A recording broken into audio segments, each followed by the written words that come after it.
Welcome to this Unleashed Academy tutorial on standing orders in the B2B store.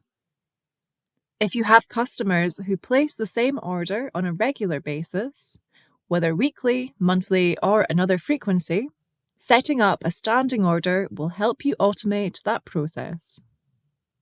They save time, reduce manual entry, and ensure consistency across your ordering cycles. Let's walk through how to create and manage a standing order. First, make sure standing orders are enabled in your B2B store by heading to Settings, General Settings, and scrolling to the Orders section. Enable standing orders and save. Customers can set up standing orders whilst they make an order from your B2B store. First, they should add the desired items and quantities to the cart. Once they're ready, they should click the cart icon at the top right of your store, and then click Proceed to Order. They'll fill out their delivery details as normal, and at the bottom of the screen, they'll then select Make this a standing order. In the pop-up, they will need to enter the name, for example, fortnightly order, then add the desired frequency for the standing order, from daily, weekly, or monthly. The default is every 2 weeks.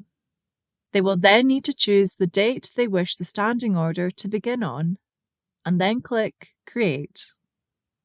And there you have it. Your customers' orders will now automate from their chosen date and schedule.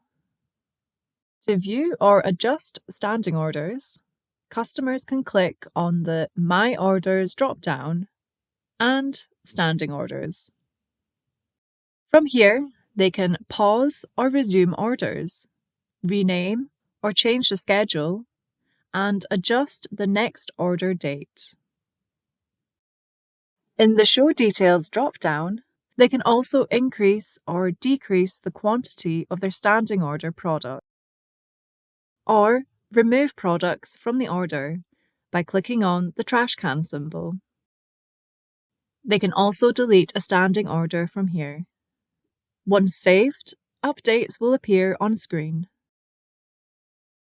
If your customer wants to add more items to an active standing order, they will need to enter the desired quantity on their chosen product and, using the drop-down option next to the Add to Cart button, select the standing order to update. They will then need to decide whether to either add the product to the next order only or to add to all upcoming orders. You can also do this in bulk from the Products page. Once you have selected the quantity for each product due to be added to the standing order, navigate to the Add Products to Cart. Clicking on the drop-down will display your standing orders. Click on the desired order, and in the pop-up, again select if you want to add to all upcoming orders or just the next one. As a B2B store administrator, you can create, edit, pause, and resume standing orders on behalf of customers using the Act as Customer feature and repeating the steps a customer would take. Admins will also receive a standing order reminder email 2 days before each scheduled order. Great for final checks. B2B admins can plan stock with the Product Inquiry Report. Go to My Orders and in the drop-down, select Standing Orders, and then the Product Inquiry tab. Set a date range, up to 3 months, and click Run. Now you can view all products and quantities due for upcoming standing orders. This will help you to plan ahead for stock availability to ensure that the orders are fulfilled on time. Standing orders in the B2B store help you build efficiency into your customer relationships, automating repeat business while reducing admin time. For more step-by-step guidance, visit our help files or explore more Academy training videos to get the most out of your B2B store.